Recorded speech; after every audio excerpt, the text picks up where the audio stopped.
Hello and good evening, and a very warm welcome to Rangers Radio. Tonight you've been joined by myself, GB, JM, and our very own young Robert. How are we all getting on, guys? Hope the buckets are filled to the brim with all these trick-or-treating you've been doing tonight. Yeah, all good, thanks, lads. Managed to get out and grab some of the good sweets early doors. Yeah, likewise, all good. If you hear any pocket munching later, tell me I'm not on mute. Robert, I've got to question how you're dressed, mate. That you're looking like Cyril Dessers there, mate. Is that what your joke was? I'm Cyril Dessers for the night. A box of cereal, mate, and that was me. Away I went. Class. JM. Tried to knock the doors and I couldn't hit the target right enough. JM, I see you're wearing some goalie gloves, mate. I was attempting the Jack Butler look, but I didn't think I was ugly enough, so I was trying to go with someone else. Yeah. I don't want to know what. I was wondering just where the goalie gloves. I was wondering if it was a sniff of the glove or if it was the big old Alan McGregor gloves. You never know, but I think you could pass for me, Jack Butland, mate. Give yourself some credit there, mate. Yeah, go for it. No, I was thinking the opposite. What's that? I thought I was too good to be looking like Jack Butland, but we'll go the other way. Well, we'll check that fan mail as it comes in, JM. I mean, it's getting bigger and bigger each week that you're on, mate.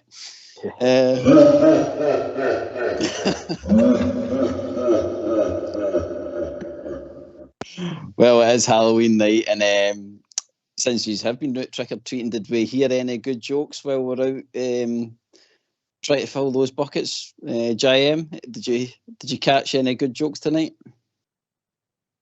No, one of the people was a one-legged woman called Eileen. That's all I got. Okay. And Robert, did you manage to keep one back for next year? I got asked why did the dinosaur cross the road, and it turns out there was no chickens back in those days. But maybe one of the boys in the background could let us know if there was. I know. Well, it is the young team tonight, I suppose. The only one I would say I give credit to chap Mador was how do you get Pikachu on the bus? You Pokemon. So I gave the wee guy credit for that. That was quite a good one. Did you invite him on the show tonight as a special guest? He was the only one with talent, that's for sure. So no, I gave him a full bucket face, so he went away quite happy, the wee guy. Anyway, back to football with all things Rangers, lads. Game at the weekend. The gang touched on it last night, but just obviously just a kind of overview for yourselves. JM, come at you first, mate. From, I would say it was a kind of one of the things that was 0 to hero, really, in the game. I was feeling for the guys on Sunday when they were having to come on and do that show, if it was going to go the wrong way, especially when you had the ones that are banned across the city dropping points. So, thoughts, JM, just in the game at the weekend, mate? Yeah, it was one of them, wasn't it? You were starting to worry early doors, well, as the game progressed along, that it was going to be one of them you don't take advantage. But on reflection, they went up the pitch, and it's the only time Butland would have had to do something. Obviously, I didn't think he could save the goal, but after that, we huffed and puffed quite a bit. And then a dramatic way, it was good to see that the team could win that way, but you don't want to be doing that every week, do you? But it was good that I think the main thing is that the momentum kept going. And obviously we'll dissect the performance, in a bit more detail now. But yeah, overall, good to get the result. Good to see the team spirit and happy to keep the wins going. Robert, I would imagine you'd be glad that we weren't the horror show. It was the game on the Saturday that ended up being the horror show, and it's continued into the weekend, I suppose, for them. So, thoughts overall, mate, for the game at the weekend? I think it was a game that epitomised the mentality that Clement wants to set in. I think if that was a game 2 or 3 months ago, we would have been talking about dropped points yet again. So I think that was the big factor for me. But it certainly was a scary prospect that it could have been another loss at home and not taking advantage of, as you said, the result the day before is dropping points. that's irrelevant until we kick the ball and we do our business. But we kept knocking on the door and got a reward in the end.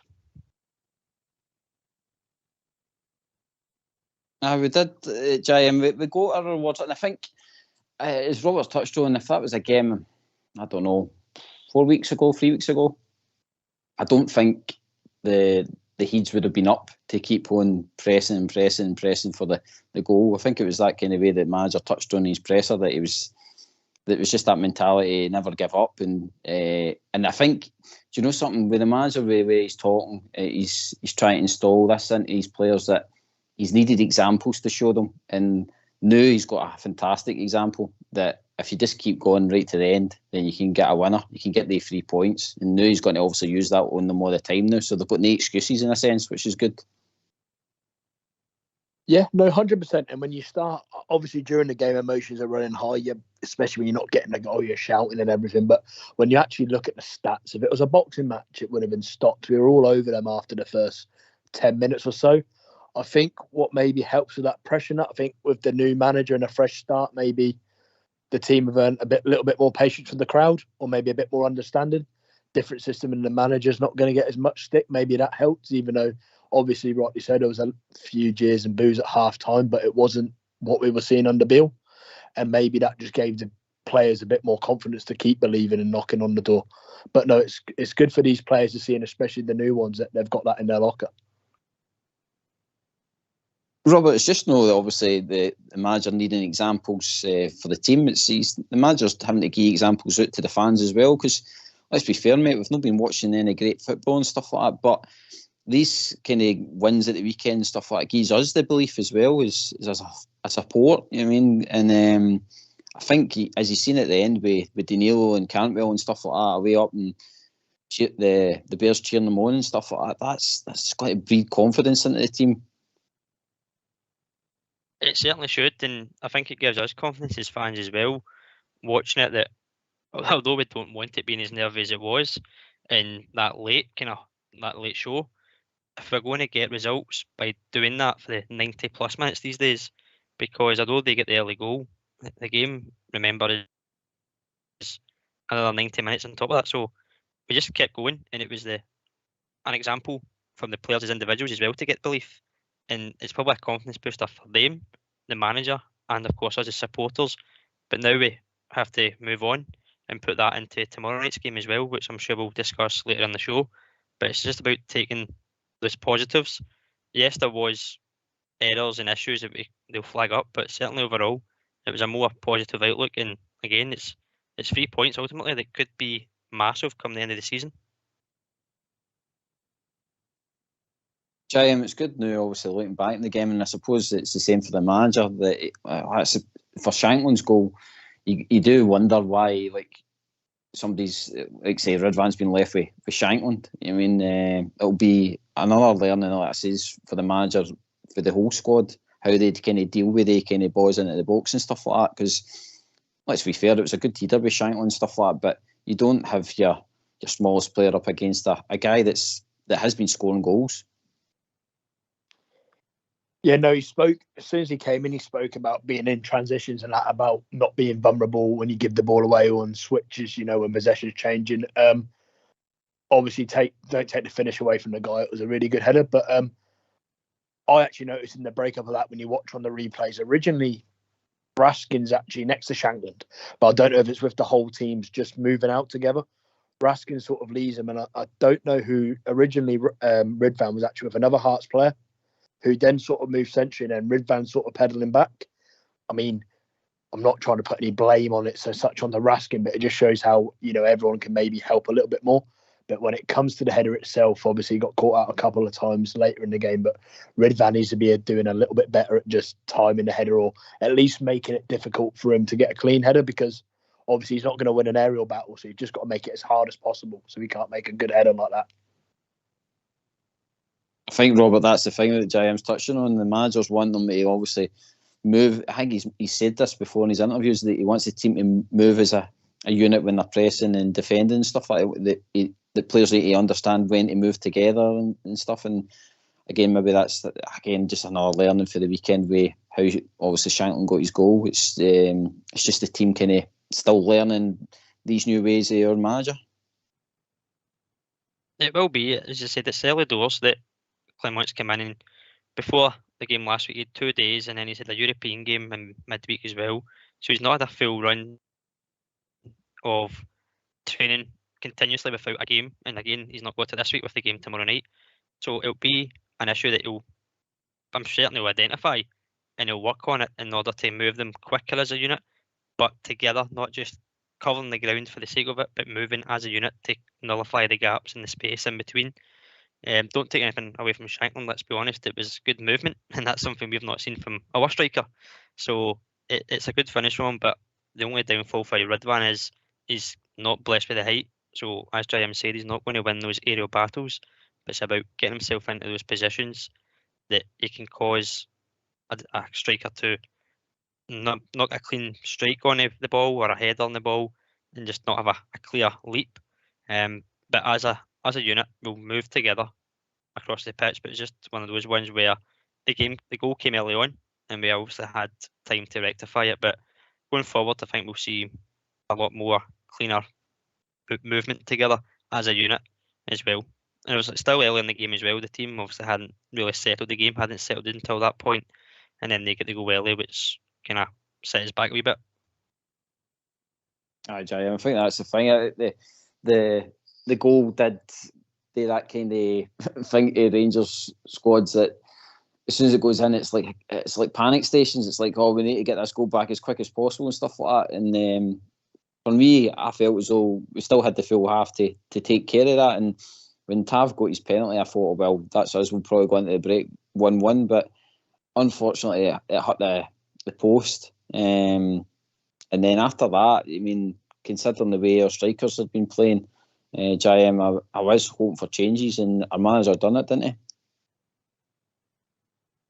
Yeah, no, fair play to him at half-time. Obviously, he's seen, another 45 minutes to run out for Big Dessa's head. Obviously, unfortunately, couldn't have the impact he would have liked with a few different things. But no, fair play to the manager. Obviously, he said on Thursday night after the Sparta game that he was happy with what Danilo done when he came on. I think he was very quick to sort of highlight that even before he came to us and had the injuries, he seems to be like a lot of the players. He hadn't played a lot of football leading up to it. So it wasn't like it was a sharp striker who picked up a knock and would just be coming back to play. So I think especially with the Roof thing, he's been very careful about how he manages his key players. So good to see Danilo get his 45 minutes, and obviously the manager and he was rewarded as well later on. Yeah, Robert, you happy with that? Like I say, as a manager that's proactive, he sees that something's not working, and let's say straight away half time changes his striker. He wants some new energy on there, and ultimately it was the right decision. Absolutely, it's important that we act and not react. As I said, the goal came early on, but it didn't change the game plan then or the way we were moving the ball or set up. But you got to half time and knew that it was a big 45 minutes ahead, especially at home. So to make that change, you could see the different energy that Danilo brought. The way we kind of approached the front line was a lot different as well. It wasn't kind of too many long balls. It was more into feet, getting the ball out wide to Tavernier and Yilmaz, who appeared to look a bit more further up the park. So tactical change slightly. Personnel change obviously with the substitution, but he got his just reward, as JM said. And again, it's a goal for Danilo, come back from injury. And it's a second header, who we probably thought it wasn't the strongest point. Yeah, Robert, I totally agree with that. I wasn't expecting Danilo to come in, especially the whole Brazilian thing. Like, I thought it would be more scoring with the feet rather than the head. But it's a good attribute for him to have. But JM, one thing that I was happy about with the way the team's been under Clermont is that after every half time we've came out practically foot to the floor all at the games, attacking the team. Like say Hearts at the weekend there, we came out with a bit of desire, and you could clearly see that we wanted to get that equaliser. We wanted to get back in the game, and it's something again it's been lacking in previous games. Not so much with our manager, but a previous manager. So it's good that our current manager's actually knocked that out of them a wee bit. Yeah, it's good to see whatever. I mean, it's good to see whatever's being said. They could be saying the identical things, both managers, but the players are definitely listening to this manager. That's both league games and different circumstances. Obviously, with Hibs being 2-0 up at half-time, previous teams in the past would maybe have just tried to hold on to the 2-0 league and take it easy. But, that team last weekend came out and hungry and wanted to score more goals than we did. So they reacted. And then obviously different circumstances this weekend. We're 1-0 down. And maybe they've been given a little bit more of the hairdryer treatment. And they've came out and reacted again. All right, it took them 45 minutes plus to react. But they did react. And they got the result in the end. Robert, could you see it coming in the second half? I think that, do you know something, that we're a bit wasteful, and I don't want to be harping on about Lammers and Dessers. So I think we all know that they are probably the weak link as it stands now. I think even Ox touched on it last night, and he was saying about that sometimes we're playing with 9 men on the park, and that's something again. Don't think the manager can control it now because there's probably 2 fit players that he can start, if you know what I mean. But once these injuries get tidied up a bit, I think the manager's he'll be ruthless with the 2 of them, and he'll have them either on the bench or, let's say, having to play themselves back into the squad. Yeah, it wouldn't surprise me if Danilo actually starts the game tomorrow night, to be honest with you, mate.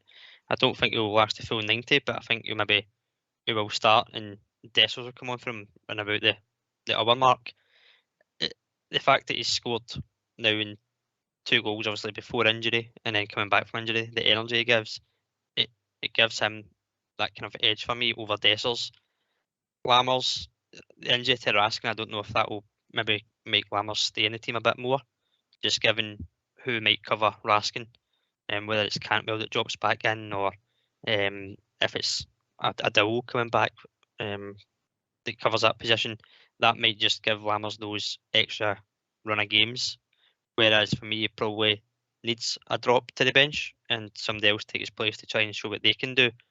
In terms of being wasteful, mate, you're absolutely spot on. I think we had near 30 goal attempts and 5 were on target, and that was including a penalty and Danilo's goal. So certainly wasteful, but how many of those chances were actually clear chances in the box? Some were from distance, from Lundstrom, set pieces, corners, headers over the bar. But again, we need to be more clinical, and for me, Danilo showed that in the games that he's played so far, and that's what gives him the edge over Dessers going forward. I don't know if you noticed that. I don't know why you would want to clap a guy in your team for a shot. Like, I've seen Lammers take a dig miles outside the box, and it wasn't even near on target. It was going probably into row ZZ. I mean, it was miles away, and I can't even remember who it was, but somebody ran up to him and like kind of done a kind of clap together. Is this to say, "Oh, good effort"? And I'm like, I think it was terrible. I think I remember the shot. It was dreadful, wasn't it? It was like an attempt of a drop goal, wasn't it, for a rugby player? Aye, and I'm like we were at that point in stage where we were trying to get back in the game, and I'm like, why even saying like giving that guy a pat in the back for that? I don't understand. I understand you've got to gain encouragement. I get that, but I mean, I don't know. I would be turning around and saying, well, don't do that again. Make sure you get the ball in the boxing until we get back in the game. I don't know. Your opinion, JM, on that kind of stuff that's going on? Yeah, a bit like it kind of touches on what I think Robert was saying in regards to our kind of chance as well. I think the stats we do miss it. Obviously, Dessers missed the sitter of all sitters, and we maybe missed 1 or 2 other half chances. But like you said, we didn't create a lot of real clear-cut chances, and I think that comes to us being maybe wasteful a bit earlier on in the moves. I think sometimes we're just either a bit slow or picking the wrong options, and I think we miss quite a lot of chances to make chances, or maybe better chances, which might result in more goals. And then, like you say, and then you've got Lammers and Dessers maybe now just trying things out of desperation because they know it's not working. But one thing these 2 won't be able to say is once they're on the bench, which they will be once players get fit, is they've had plenty of opportunities and they've not shown anything yet, both of them. Well said, and I agree, Jam. Once these injuries are back, I think if they continue the form they're on, then they've got to be, because that says that we've got a ruthless manager that's in charge now. But it's all about opinions, and this is a Rangers show, so we'd love to hear from you. Why don't you give us a call on 0141 356 1972. It's your show, it's your platform. Let's hear from you.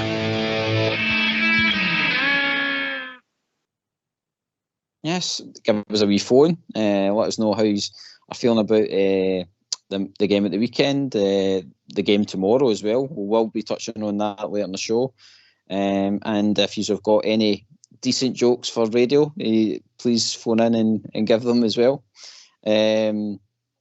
That's what the techie team are just saying to me. All callers must come in with a decent joke that can be aired over radio, so please be aware of that. Robert, manager, obviously we touched on Dessers and Lammers there, so I think we've probably put them to bed, to be honest. I think everybody's opinions kind of roughly about the same in they two, but Danilo, breath of fresh air. McCausland, I thought, done decent as he came on as well, and probably Cantwell for me as well. Although there was boos of him getting taken off, but it was good that the manager kind of cleared that up, Robert, at the presser to make the fans understand, and that's all we're looking for, clarity. If there's somebody getting taken off and we're probably not happy about it, it's good that the manager's kind of clearing that up, so we're all on the same page. It is, because he's probably the most creative player, and when the results going against us, you want your creative player on that can spark something out of nothing. We know fans' reaction can be heard from substitutions before in the past, and certainly when you're taking off a player like Cantwell, who, again, as I said, has that flair and spark, you maybe head scratch a wee bit. But certainly, again, it paid off. All the substitutions, they all had an impact on the game, I felt. And don't get me wrong, I did kind of scratch my head myself a little bit when he took off Lammers, but not for that reason. But he brought on Ryan Jack. I thought they brought on a double just for more attacking. But again, who are we to sit and say who comes on when and where? And ultimately, it's impacted in how we've set up and approached the game for the final 10-15 minutes and got a result out of it. But certainly the ones that have came on, as you say, Danilo and McCausland, they're certainly knocking at that door for a start. Aye. Comes a gift gas voicemail. The person you're calling can't take your call at the moment. Please leave your message after the tone. No. Thanks. I think that call will be back with us soon enough. I know, Robert. Totally agree, mate. Totally agree.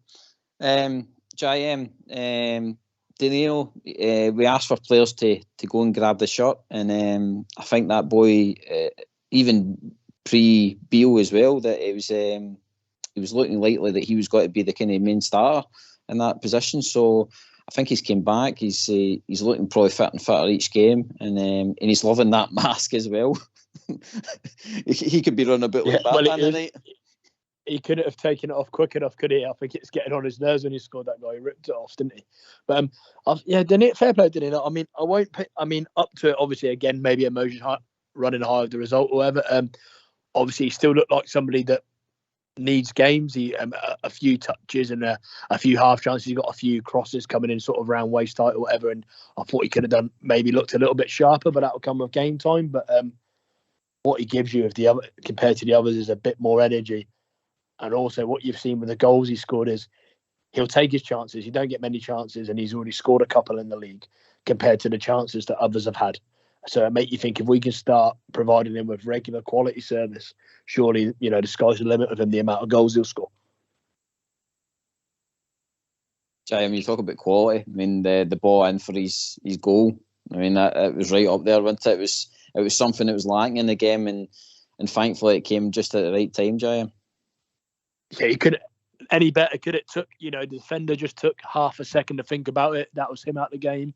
Also, just with the pace of it, the goalkeeper didn't really know where to stand and look at it because he weren't sure where Danilo was going to go. I think when you watch it again, Danilo doesn't really even have to adjust or anything either. It's a really good header, but It's all to do with the pace of the cross and the fact that it's in front of him as well. And it wasn't an easy cross either. The ball covered some distance. It was one of them. It might have been the typical God's sake tab when it was getting kicked in, but it worked, didn't it? It did, aye. Brilliant. Robert, old Davey was on last night and he was obviously touching on the thing about Tav where the manager was speaking and it's some vote of confidence that the manager gave him at the weekend, saying he wants hold on, I'll come back to you, Robert. I think we've been joined by our Stevie. How are we doing, Stevie boy? You just in for trick or treating? All right, young team, how are we? You're doing brilliant, by the way. Can I tell you my joke? Is it clean? It's not too bad. I think all the bells will like it anyway. Right, let's hear it, mate. How do you stop a Celtic fan from spitting? Turn the ground down. Turn the ground down. Yes.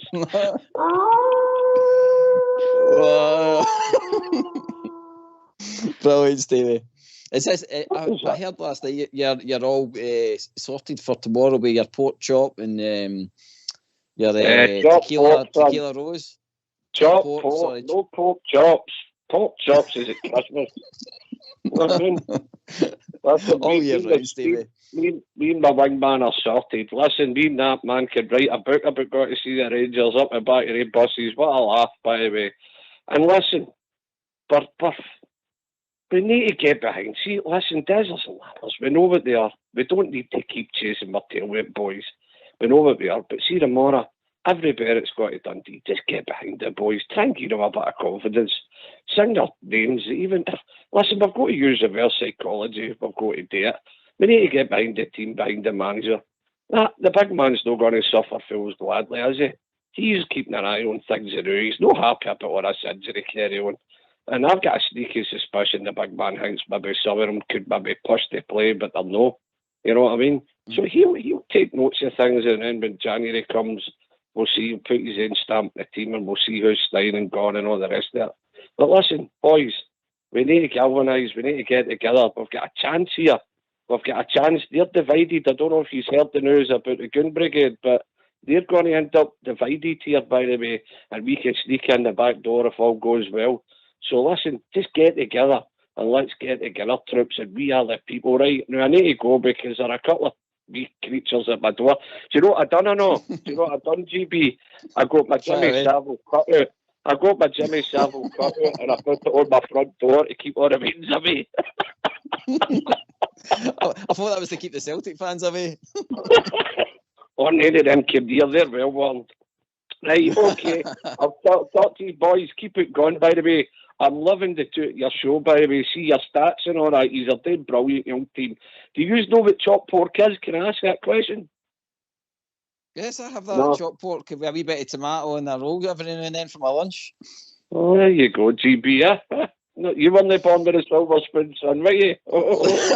Definitely no. That and spam, mate. That and spam. Oh, you can't beat a spam fritter. Right, listen, boys, keep it going for the Rangers, right? And let's get behind the boys, right? Come on. Right, good night. Well said, Stevie.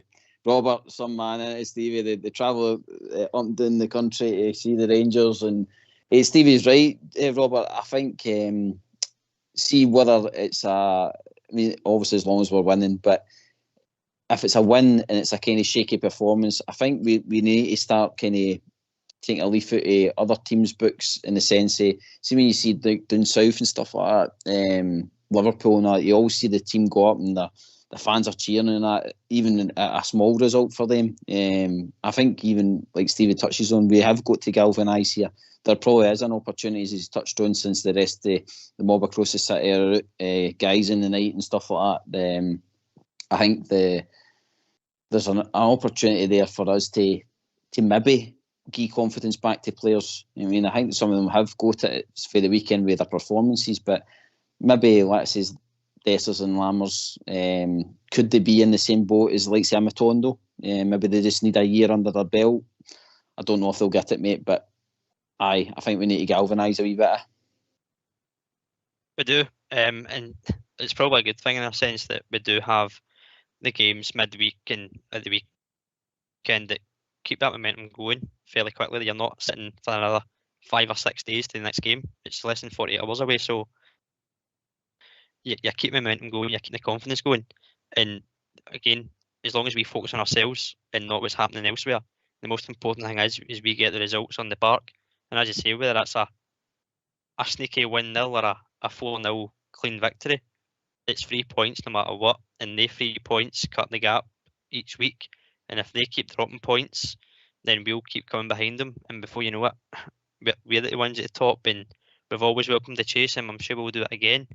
But it is important that, I'm sure the manager will say it week after week now, that it's important we focus on ourselves, and that's all we do. We don't worry about anybody else's business, and we do our talking on the park, we get the results, and that ultimately becomes a flip on the table, and our performances and results will reflect that. But the most important thing is getting the 3 points each game now going forward. No slip-ups from ourselves are able to be taken, because we don't know how they're going to perform. And as Big Stevie said, there's a lot of noise from across the city, so capitalise on it, but most importantly, focus on ourselves first and foremost. Well said, mate. Well said, Jim. I think that's the thing. Like, I think we've just got to any win, whether it's a good performance or a half-hearted performance, as long as it's a win, we've got to kind of do what other teams do, and like I says, cheer our players and congratulate them on the win, because that, like, wins keep driving you forward. You keep marching forward and stuff like that. And I think we're too, sometimes as a fan group, we kind of go, oh, well, that was 1-0 today, and everybody's away up the road and don't really stay back to kind of applaud it, if you know what I mean. It's always kind of like, this is Union Bears and stuff like that. I think we, as a support, can help this momentum. And as the weeks and months come, we're going to have to, like I say, get them through the harder games. I think it's going to come. Yeah, 100% game by game, and also a bit of patience, because the manager's made it clear he's just going game by game and trying to get himself 11 players that are fit and a team that can win each game. So the squad's slightly depleted, maybe not the players that the manager wants. So I think it's important that everyone gets behind the players, and they will do, obviously, the manager, because we're going to maybe have a squad of players that he might not really want until maybe even the summer. But, he's going to be keeping an eye on it. Like Stevie said, he's not going to suffer any fools, but he's got to deal with what's there. So he'll do his part, so we can all do our part and just kind of get behind him. I think as long as the fans are seeing effort, at least from the players, they'll get behind him. But they need to be seeing the effort they've seen since the manager's come in. Well said, JM. Yep. And that's it. Just we follow what the manager's saying. We just take each game as it comes, and as we say, the now we'll part this game, and now we'll hear from our manager about tomorrow's game. How is Nico Raskin after the injury he picked up at the weekend? Not good enough to be in the squad for tomorrow, so that's a downfall, because he was doing good things and he was taking steps, but it's a pity, but we need to find other solutions. Not available for tomorrow. Is there a time scale when you might get him back? Is it looking long term? I hope it's short term, but it's not guaranteed. Towards the weekend, we will see next couple of days how these things evolve. How is the rest of your squad? Is Tom Lawrence closer to being an option? He's closer because he's training now, but he's not yet fit enough to be in the squad. How do you assess the importance of these 2 games this week, 2 different competitions, but is this quite a big week, albeit still very early on into things? This week and next week and next month, they're all big games. There are no easy games or games that you just throw away. So I want an ambitious squad. I want people who are ambitious every day, not only the games, also in the training. So there's totally no difference for me about this game or the last game or the next game. No. Philippe, you've talked a lot about managing the minutes of the squad, especially players that are returning from injury. Is Danilo ready to start, or will we like to see him from the bench again, given his match on the impact of the weekend? It's a good question. We'll see tomorrow. No, he's ready to play. He's ready to play. We will see what is important in this game, if it's necessary that he starts or that he comes in. It depends of the opponent also, what profiles you need, physical state of the players. He's not ready for 90 minutes. That's logical. And yeah, that's the difficult thing for the moment. It's quite a puzzle. It's the biggest puzzle that I ever saw, to be honest, with all the injuries and players falling out. Like I need to say one thing more. So John Sutter will also not be available for the game with a muscle problem, not a big one, but not available for the game. So until now, we started with a lot of players who are not available. Some players falling out also last couple of weeks. So it will be very important every game to look really good at the minutes of every player and try to build their physical condition, their robustness in the next couple of weeks, next couple of months to have a bigger squad available. That's clear. It's the biggest puzzle that you've ever seen. Can you put your finger on why there are so many injuries? Is it just... Yes, but not for you guys. That's something for in the club, yes. Is it something you are addressing internally? Of course. And just in terms of going back to Danilo, you said that he's not ready for 90. He could start. How big a player can he be for you here?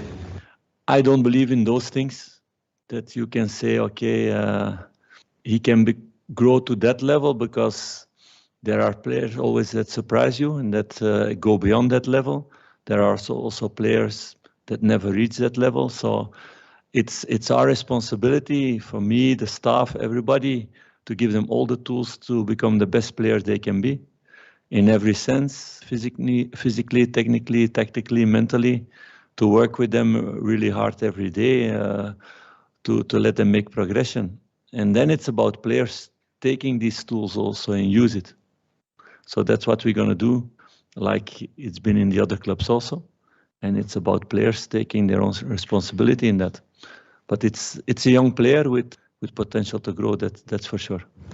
The changes that you're making to the medical side of it to try and get the players fitter and more robust, will they have short-term impacts, or do you think it will be a longer term before you really see the benefits of your... This is a work that never is short-term. That's impossible. Or you need to use things that are not allowed. And we're not planning to do that. And even then, it doesn't help, because then it's short-term. No, that's a long-term project. Creating physical ability, creating players ready for 90 minutes every 3 days during months, that's not something you can create by 2 weeks training. Nobody can do that. Same with robustness, same with building up muscles and making them stronger in general. It's work of longer term. But everybody in the club knows it's a really important part for the future of Rangers. Have you been surprised by the condition of some of the players since you came in? Next question, please. How important is it for you to try and address that? Because it's also a big part of how you want your team to play when you have playing in 3 or 4 competitions. It's also really important that you have the biggest squad as possible. Of course, but for the players also, and I feel that they are all motivated, also the staff, to do that, to work really hard, to become better. And they showed also good physical things during these 3 games. But some can do it for the moment in that way, but not enough players to be competitive all the time, and that's what we want to do. So that's a job to do all together, and we're going to do it. Philippe, was Kamar Roof assessed, and did you get to the bottom of what his problem is? We're still busy with that, yes. In terms of how long he's going to be out, have you got any indication? No, for the moment, totally not. If it's long-term or short-term, we don't have for the moment. We are busy with this assessment. How frustrating is it for you to have so many players? No, I'm not a coach who's going to turn around in a problem. If there's a problem, it's my job to find solutions, and I'm focused on that. And sometimes the solutions can be also something that is better than you thought of. Sometimes also that you find a solution with a player that you didn't expect before, and that he blossoms because he gets a chance that normally you would not get. So I'm focused totally on the fit players, on the players who are in the squad, on the players who need to do the job against Dundee, to focus on that. That's the thing. And together with the club, thinking about the players who are injured, what to do with them to get them back as fast as possible. And the players who are in the squad, I need to think how many minutes I can give them to let them grow in the next couple of weeks and next couple of months. That's the only thing. Has it changed your mind in terms of how many players you may think you want in the next transfer window? No, it's much too early to talk about that because we still have 2 months to go. So I hope in these 2 months we can make this squad much stronger. Can I just clarify what Nico Raskin's problem is? Was it ankle? Was it calf? It was ankle. Yeah. Ankle. Thanks. It sounds like. I'm more talking like a doctor this press conference than as a manager. So I prefer to talk a little bit about football also. Why don't you give us a call on 0141 356 1972? It's your show. It's your platform. Let's hear from you.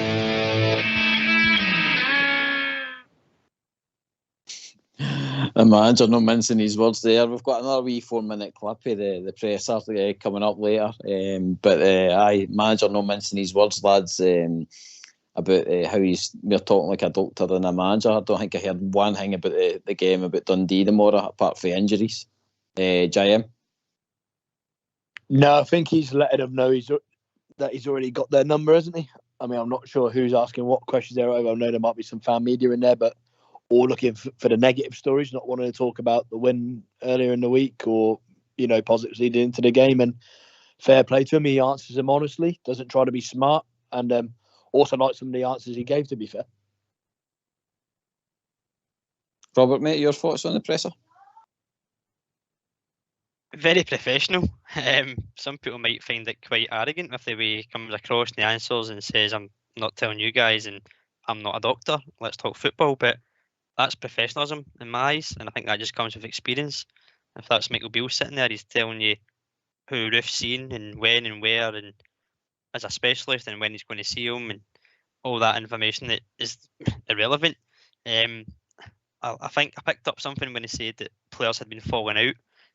Just to clarify, that was his interpretation of players falling out injured, not falling out literally just before MD thinks there's been some sort of issues in the camp there as well. But no, certainly very professional, straight to the point, not giving anything away. Particularly as well, like Raskin, if he does know how long he is, or if it's going to be short or long term, he's not giving anything away, and he's more focused on the team. He'll let the medical staff deal with the ones that are injured, and he'll do the footballing side of it. Hopefully the media can get some football questions in part 2. I think the manager, I'm not saying he's been nasty about the players that's been injured, because clearly he'll want them back, but he kind of made it clear that if they're out injured, he's not focusing on them. He's got to focus on the team that's available to him so that team can go out and win football matches, which is quite refreshing to hear, because I think a lot of the time we were, like, as a fan group, always wanting, we need him back. But the manager's basically like, no, I'm going to take players that are going to be continually available for me week after week, game after game, so that I can build something here and use that to get me through to, basically January, I would imagine. Yeah, it's quite refreshing, isn't it, to know that he's only sort of focused on the job in hand, where it'd be the next game, basically, and, he's not going to feel sorry for himself or see players. I mean, I think all Rangers fans have been guilty of the saying, Roof's the best striker in Scotland when he's fit, but he's hardly ever fit, is he? So you've got to, he's a realist and he's just dealing with what's in front of him. I also think, even though he's not having a dig at the players out, but I also like the fact that he's looking short term and long term. Obviously, he feels that there's something fundamentally wrong in the sort of, the physical shape of the whole playing squad, and maybe how the backroom staff have been going about it, whether that be pre-season training or recovery or just day-to-day training. He obviously feels like the whole sort of fitness side of things needs a big shake-up. Robert, how did you feel about when he was saying they were asking about the whole fitness thing, as Jim touches on and he just went like that, next question? It's it just shows you how much we don't really know. I mean, I'm really surprised at that the managers came in and probably had a look at the squad and seen how unfit or how injury prone they've become, because I would have never thought half of that team would have been like that, considering the way they were during 55. We had injuries during 55, but we seemed to be quite a solid unit throughout that season. We seemed to see most of the same 11 starting week after week. And it's surprising, especially with Beale being there, that wasn't the case. You would think he would have wanted to have that same momentum. And the manager's came in and obviously has seen, well, he's not got to let us all know what's happened, but he's clearly seen things in there that maybe players are no, I don't know, eating the right way, maybe outside the game, or not training the right way, no hitting the gym the same. I don't know. But there's definitely something that's bugging the manager. There is, mate. It does seem like the standards have dropped over the past 2 or 3 seasons, like you say. And I think it was one of the press conferences he done, I think it's before the Hibs game, he said that they were going to look at the training regime overall, and that was individual targets, team targets, but also how they handle themselves off the pitch, lifestyle, which for me as a young fan, I've never heard a manager mention anything about how the players look after themselves away from training. But the fact that he's going to look at the lifestyle indicates that the standards have slipped and they've been allowed to slip. The only thing I was going to say as well was, in terms of the medical staff, I don't know if anybody picked up on it when Cantwell and Danilo came back. Both of them made reference to thank the medical staff for getting them back early. And I hadn't seen that for a while either, that somebody's come out and said, thanks to the medical team for getting me back early.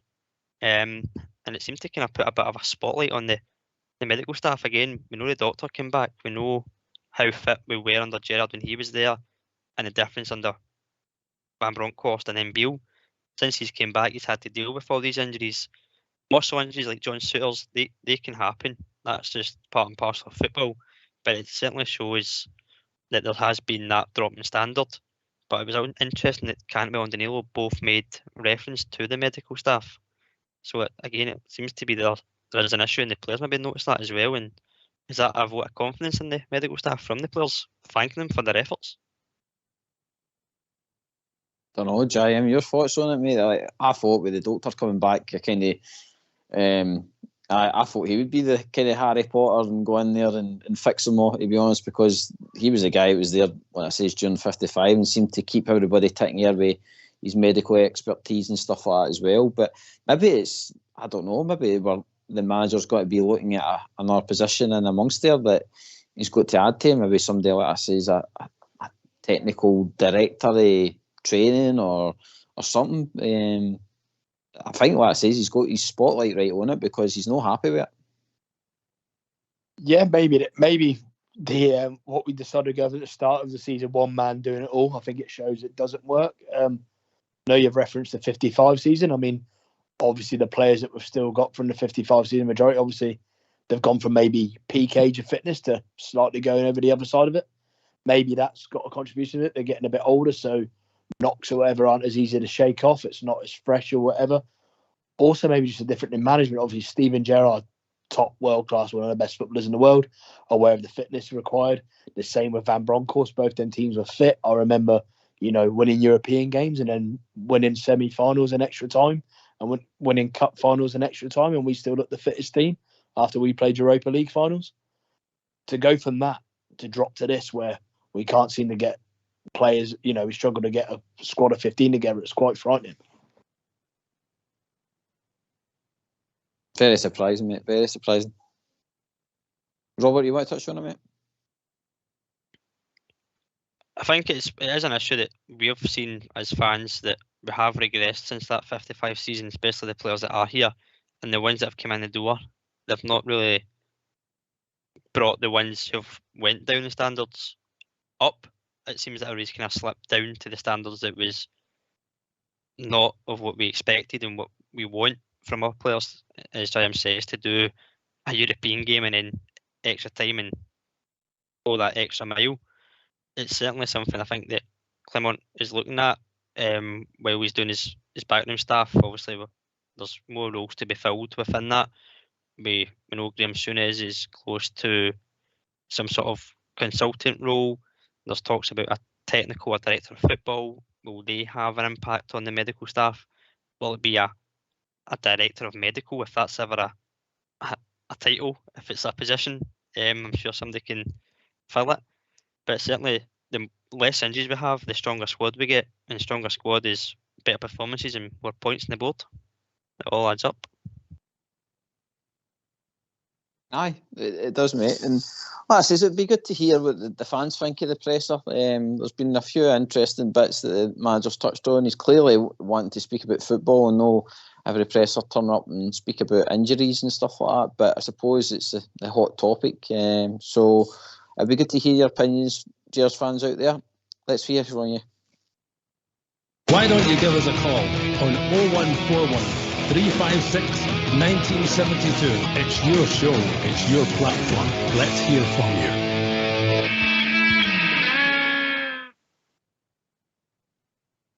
Right, so we have got that wee second part of the manager speaking, just another wee short clip, so let's hear from him.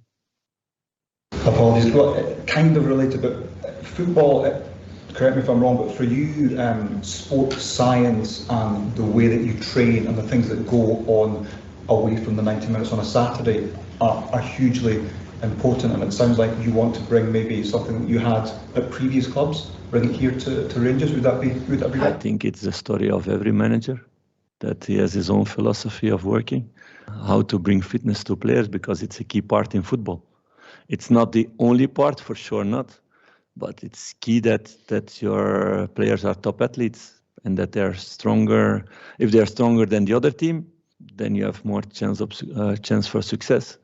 And they need to play really well together, and they need to make the right choices, and the structure needs to be clear. And there are a lot of other things also, but of course physical ability is a very important part in football. Yeah. And in terms of the ability, the footballing ability that you've seen since you've come in, you've been here a few weeks now, how do you rate that within your own squad, but also maybe the rest of the Scottish League? How are you finding things? That I'm positively surprised about some players in the squad, that I saw less things in the games that they played beginning of the season, that I see potential to grow. And in general, in the Scottish League, I knew it's a very competitive league with a lot of physical teams who strong with good organization, a low block waiting for transitions and for set pieces. So no surprises in that way. Fully turning to tomorrow night, your first away game as Rangers manager, how are preparations going for that? It's not okay. It's in the competition, first away game. We've been to Prague. Yeah, for me, there's no difference between home games and away games. Okay, we have the advantage to have 50,000 really good fans in our home stadium, but I don't want to use that as an excuse in away games when it's not the case, that we need to be less sharp, that we need to be less ambitious. So for me, that's not a difference. How important is it for you to build on Sunday? You spoke about the mentality from your players. You spoke about them using it as a reference game, one that they look back to later in the season. How important is it for you to build on Sunday tomorrow night in Dundee? Not only mentality, it's a lot of things. It's technically, tactically also to build. Then it's a pity that you lose players along the way, because then you need to restart again with others who step in, who do it for the first time, for example. No, it's important, but it's not game by game that the exam is there. That's in a few weeks and a few months, how you see the team evolve. I know there will be bumps in the road. It will not be a story that only goes like that. It's never that way. So we need to be ready also the moment we do this, but then we need to go up again. That's the importance. On that, how much confidence did Sunday give you, though, that, you know, from your own team's perspective anyway, that the league is still there for the taking? I never talked about that, but it's a good question to go around to get me to a certain answer. It's a good try. It's not the first time that happens. We're focused on ourselves. Point. So game by game, I don't want anybody in this building thinking about what can be at the end of the road. I want that everybody's focused on the road, to stay on the road and to make this road stronger and stronger that we can compete in every competition. That's the only focus this club and this team needs to have for the moment. I thought there was a lovely moment at the end of the game that I saw on the club social media channels with Danilo and Cantwell celebrating in front of the fans at the end of the game. You spoke when you first came in about wanting to bring back that connection between the players and the fans. Do you feel like that's starting to repair? Can you see evidence of that? For sure, and it's like I said, a two-way street. We, the players, need to show first our passion, giving everything, wanting to do everything to get results, and then the fans follow. And that you saw in the weekend, the players gave everything, they kept on going. So if you repeat this for a certain time, you will get back credit in the bank for a certain moment. And for the moment, it's building up these things to not do it one time, but do it several times. So that's a task to do, and then there can be an incredible energy and synergy in the stadium again. Because that's, for me, one of the reasons to come here, because I've saw this, how much power that can give. I believe also a lot in those things. So it's one thing, one of the important things I want to recreate between fans and the players. Sorry, just to go back to injuries, but can we have an update on Kieran Dowell as well? You know what's happening with him? Kieran will be in the squad for tomorrow.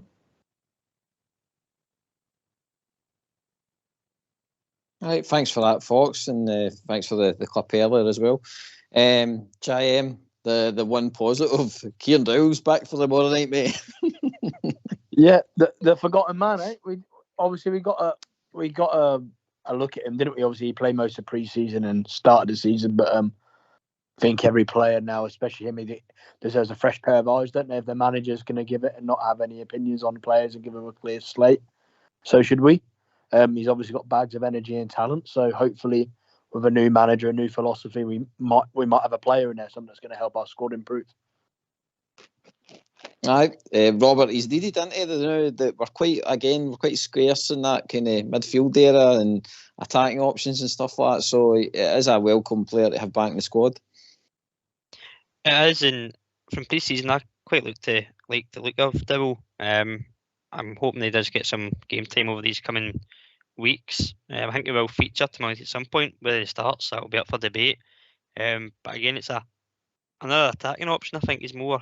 At least kind of box to box, he can go that attacking phase, and we've seen him with a great finish against Livingston in the league already. So when we can find the net, and it's another player that might be a new signing for us since he's been out there for a while now. Well said, mate. Right, we're only a couple of minutes away from 9 o'clock. It would be really good to hear from the Bears. I think we had a couple of cracking callers last Tuesday on the show as well. So if they're listening tonight, you're more than welcome to come on and give your opinion.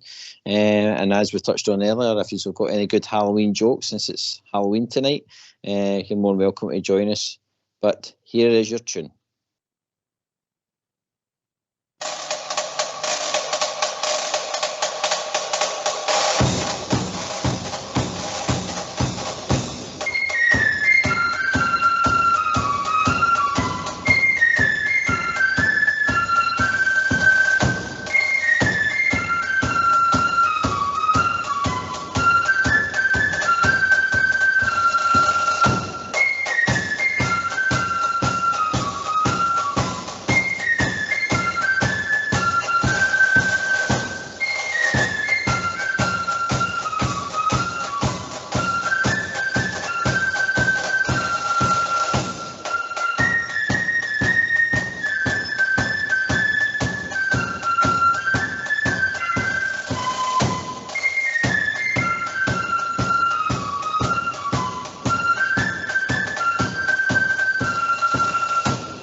In 2022-23, over 39,000 homeless applications were made in Scotland.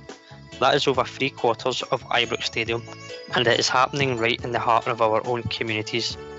This year, I have decided to take on the big Ibrox Sleep Out, and I will experience the nightly conditions experienced by those on our streets.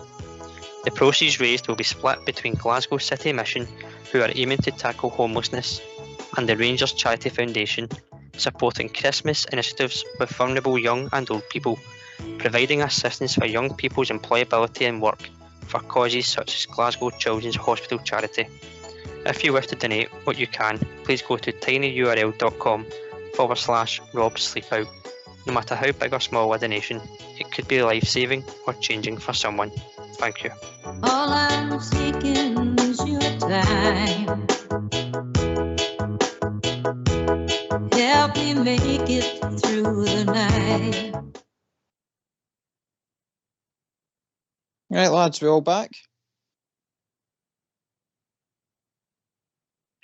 Yep, back. All back, mate. Welcome back. Robert, obviously, your wee promo there for the sleep out, mate. Fantastic effort. I know, is it only a couple of weeks away now? Is that right, mate? Yeah, mate. 18th of November, so not too far away at all. I think it's 3 weeks this Saturday. So yeah, certainly getting closer each week. Just the whole donations side of things, Robert. Again, just donate to Just Giving. Anything small will obviously help these people in need, Robert. I think the charity has helped a lot of homeless people over the years, mate. And again, that says that hopefully your target is getting smashed, mate. And hopefully us in Rangers Radio and the callers, the listeners out there can continue to help you on this target that you're trying to achieve, mate. No, it will, mate. As I said in the advert, no small amount is ever small in someone else's eyes. It could be a massive difference. We don't know how the other side live sometimes, and we take things for granted. So certainly doing this will give me an eye opener to see how life would be out with the home environment and the cold elements, whether it's just cold or rain. And as I said, we all know, or we'll definitely know someone who has been affected by it, or maybe affected by it, or had to use a charity for homelessness or the Children's Hospital before. So certainly it's something that everybody can relate to. And yeah, there is still time to donate. Anything small or big at all is very much appreciated, and it will certainly go a long way. I'll ask the techie boys to pin it in the Facebook chat just now if anybody is interested to head along. And again, thank you very much if you have done so or you would like to. Ibrox can be a cold place at the best of times, but like I says, doing a sleep out in it, you see a lot of bears over the years, like I says, going in and attempting it, and like I says, gain good amounts to the charity and stuff like that. It's a fantastic effort, isn't it? Yeah, good on everybody doing it and raising awareness. Even if they're not donating to Robert, they might know somebody else who's doing it and donate another way. So yeah, it's all good, and good luck to them, because that's getting colder every day, isn't it? That's getting colder out there every day.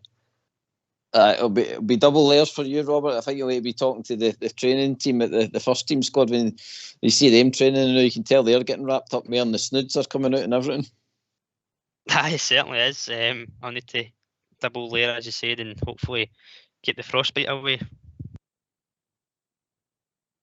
And just talking about charities as well, just to give you a wee update, Last Bear's standing is still running. We're actually still ticking there with two from the last round that we started with. So I think Aussie Bears chop me at the bit to get to this next game. So I just keep yourself posted on the socials, and we'll let you know when we have our next winner. But if they keep picking these right teams, it will keep rolling over. We might even get to Christmas. You never know. But again, another fantastic effort for everybody. It's contributed to that over the last few months, and like I says, the money has gone to a good cause. But anyway, back to the Rangers. JM, I'll come to you first, mate. Manager's done his pressers, obviously. He's touched on injuries to death, so it's kind of made it a bit easier, I think, to pick a team for tomorrow night. Well, you're running out of players, aren't we? Not easy. Trying to get maybe with some of the players we've got available a decent team, that might be difficult, but we'll do our best, won't we? What you looking for? Sorry, buddy. I should have said that a wee bit clearer. If you've got a kind of team in mind for the tomorrow night, you're starting 11. Fire away with it, bud. Yeah, well, the players available: Butler in goal, obviously. Tavernier, same back four, so Tavernier, Goldson, Davies, Ridvan. And then I would it'd be interesting to see if the manager's going to constantly stick to this 4-4-2. But with the players we have available, I'd then go with Jack and Lundstrom in front. Now that Jack seems to be back in the in the squad and playing a bit, got a little run out. And then in front of him, I'd have Campbell in the middle. I'd have Seamer on the left, Scott Wright on the right, and Danilo up front. Like it, mate. Like it. Robert, you got your starting 11 that you're predicting for tomorrow? I do, mate. Slightly different to JM's. Obviously, Butland in goal. Back four picks itself. Tav, Goldson, Davies, Yilmaz. I'll go with a three of Lundstrom, Jack, and Cantwell. And then my front three would be Seema, Danilo, and I'm going to start Ross McCausland over Scott Wright. Wanted it, mate. We'll come back to your two teams because I think we've been joined by a caller, and I think it's Joanna. Are you there, mate? Not quite yet. We'll come back to that. Not maybe we are. Joanna, are you there? Yeah, I'm here. How are you getting on? How are you enjoying the presser from today? Hello? Yep, Joanna, you're there. Can you hear us? Yeah, I'm here now. Yeah, I can hear you. Hi. How are you doing? What's your thoughts on tonight? Oh, I like that press conference. He sounded good. He doesn't mince his words, Joanna. I like the way he said next question, and then he was like, "We can talk about football," and he's showing some kind of I don't know, a commanding kind of thing, and it's good because he's not giving away too much, so that's good. Yep, JM, I think we touched on it when we were here in the press conference. He's definitely a authority figure now in the club, and what it says, it seems to be any type of weakness he's going to read out of our club, and he's going to turn these players into what Dougie Bear likes is the kind of the Ronaldo obsession of fitness. You know what I mean? I think that's he would love the players, I think, to have that kind of dedication on and off the park. Jayam? Sorry, mate, was doing a Bridgman there. Completely was chatting away. You're not that stage yet, mate. I thought you were waiting for the young teams turned old. Thought you were all waiting for the punchline. He just wants. He's obviously expecting certain standards, isn't he? Obviously, it's came into the British game a long time ago, but it was back in the day when the European managers were coming over. It was a well-known thing, wasn't it, that they were improving the fitness of all teams and whatever. And for whatever reason, he's seen a real drop in standard in the whole way the squad keeps fit. Whether it be recover, the way they eat and drink outside of the ground, the way they train, and by the way, rightly so, for what they're paid, I just think he expects a lot higher standards and he's going to demand it. Joanna, you want to expand on that a wee bit? Well, it's just because of all these injuries as well. It's hard to demand too much when you cannot even get players in just yet. So I think he is aware of that as well, because it's like saying that he can only work with whatever he's got, and also he already mentioned that he's not a magician and he's not Harry Potter or anything like that. So I think he's very realistic, even though he's actually probably demanding, even though not too much, but he's still doing it to the player, but he's still very realistic. It's a weird kind of, I mean, he's a manager and he has experience, so I think he knows what he's doing. Robert, your thoughts, bud? Yeah, it certainly is. A manager that knows what he's doing, Joanna. He's got that experience behind him that our last manager obviously didn't have, or had very little of. So certainly it's a step up, and again, his press conference just nullifies to me his mentality, where he's going to approach things. He's not going to be taken for a mug to answer silly questions, give anything away, and that's obviously what he's going to inherit into the players. We've certainly seen in a short space of time changes already on the park and how they conduct themselves kind of off it in terms of press conference. So certainly it's a new dimension going forward, but it's when I think we're, as supporters, we're all enjoying a bit of refreshing press conferences with some tight lips and not too many information about players or tactics given away unlike previous regimes.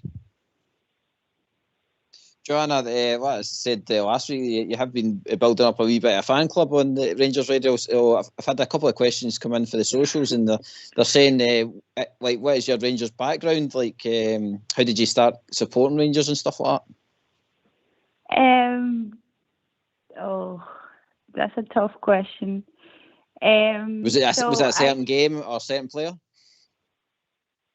Not really, no. I just started supporting the club because I like the colors. When I when I left my home country, one of the guys back home, he told me that I should support Chelsea. So I end up in Rangers. So it's quite probably the same thing or maybe better. So I'm happy with that. Good choice. Well, we'll ask we've just been joined by another caller, Joanna, and we'll ask them how they became a Rangers supporter. Blue Star, how are you getting on? Evening, GB, JM, and Robert, and wee Joanna. Well, I was privileged enough. Joanna, I was privileged to be to meet Joanna at a function. Let me tell you, she's a wee diehard blue nose through and through, 100%. I've supported Gers all my life, and I'm coming up in 63 at Christmas. So for me today, guys, I've got to say I was actually quite overjoyed when I heard the presser. For me, that was the most revealing presser I've heard in easily a season and a half. Without him coming right out and declaring actual points, he was very, very cute in his answers. But he was letting the Rangers fans, and indeed the pressmen, he knows exactly what's going on behind the scenes, and that was revealing to me. As regards to the injury setups, the guy's telling the Rangers fans straight, he's getting to the bottom of it, and he knows there's things there that just isn't right. And fair play to the press. Sometimes we don't like some of the questions they asked. For me today, guys, in that presser, I was glad at everyone that they asked him, because, quite frankly, there's been too many times, Rangers especially, we're no daft. It's certain pressmen that they pick, they're handpicked, and a lot of the time they're not allowed to ask certain questions. We know that for a fact. The questions that were asked were perfectly relevant, because it's what we've been talking about the last number of seasons. So they were quite right in kind of trying to get them to say certain things, especially on the injuries, because our last couple of seasons, our injury list is absolutely horrific.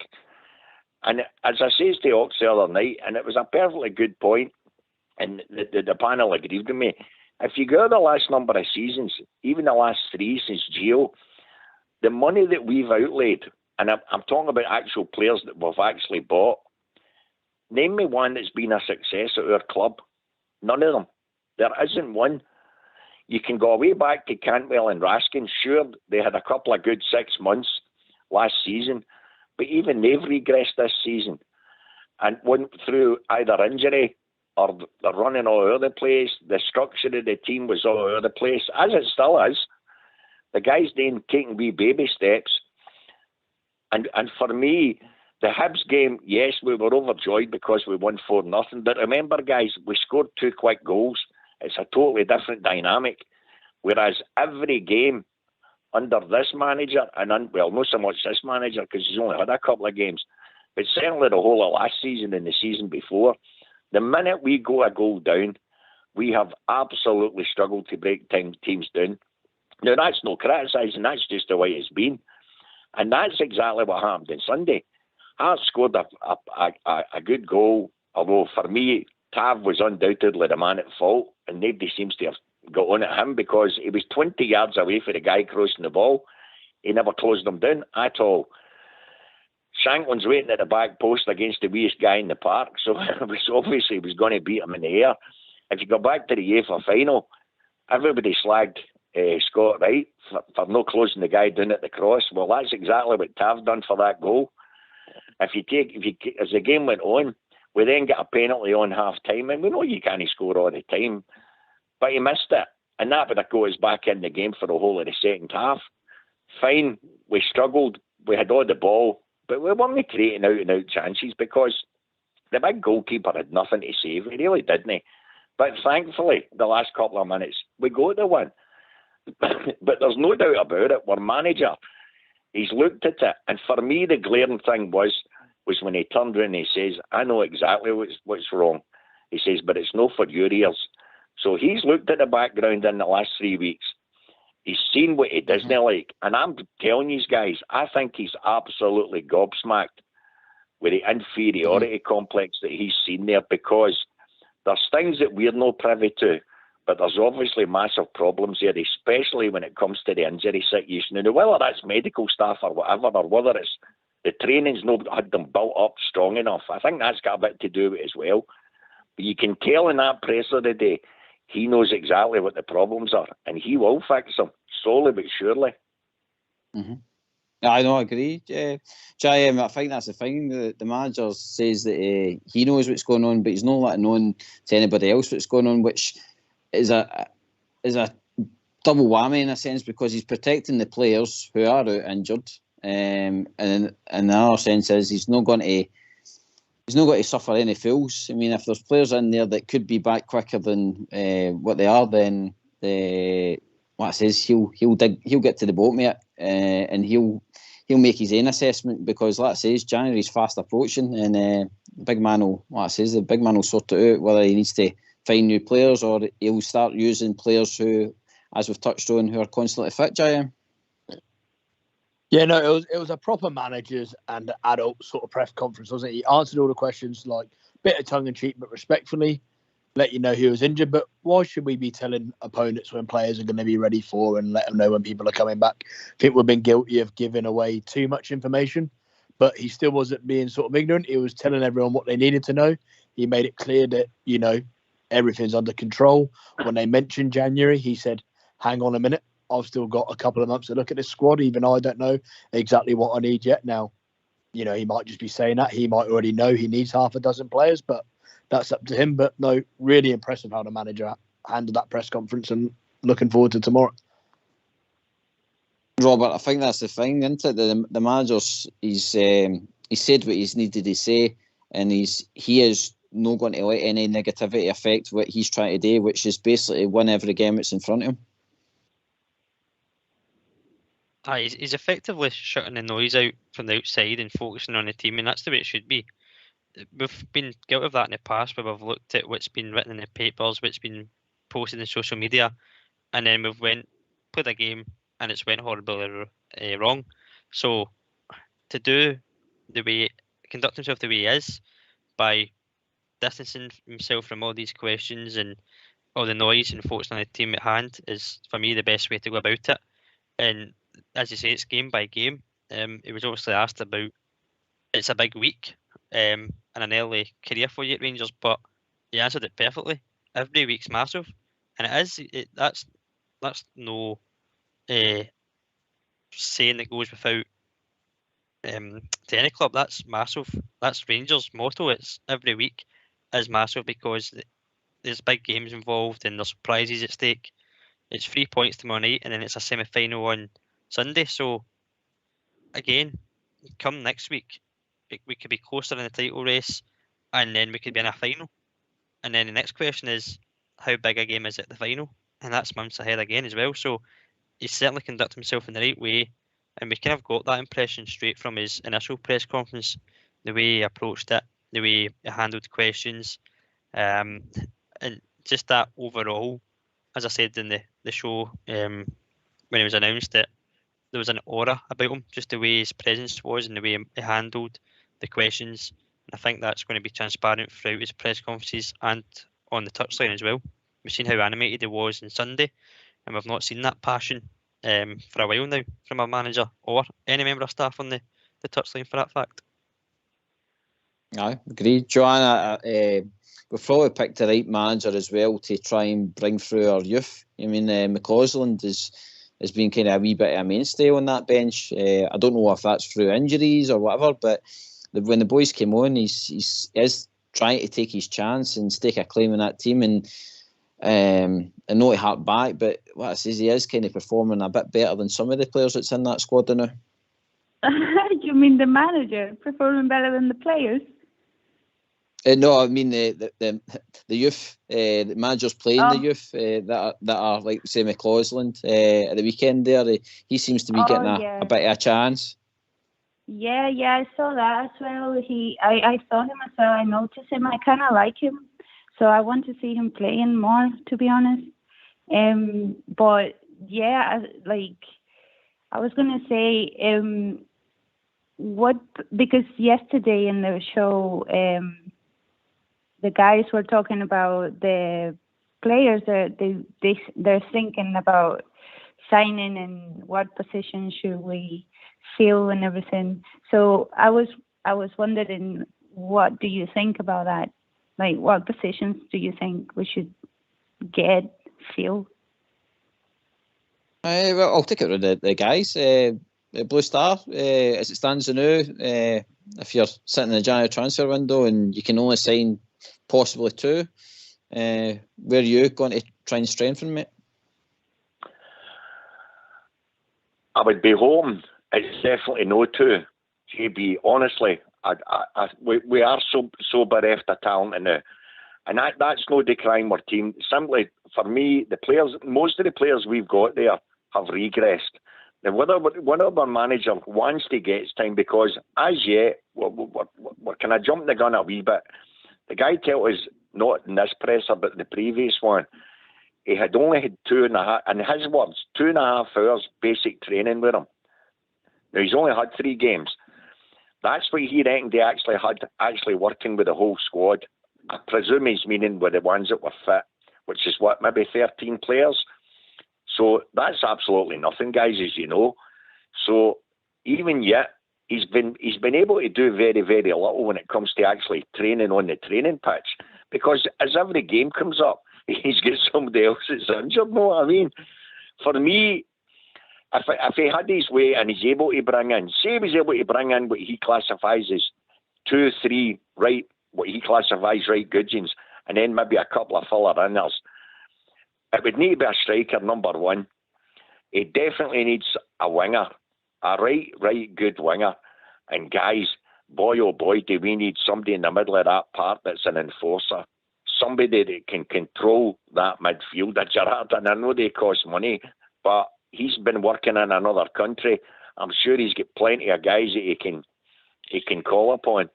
And certainly, left and right back, we're struggling, guys. And I don't mean Tav, I'm talking about Tav and Borna. They have got nobody pushing them.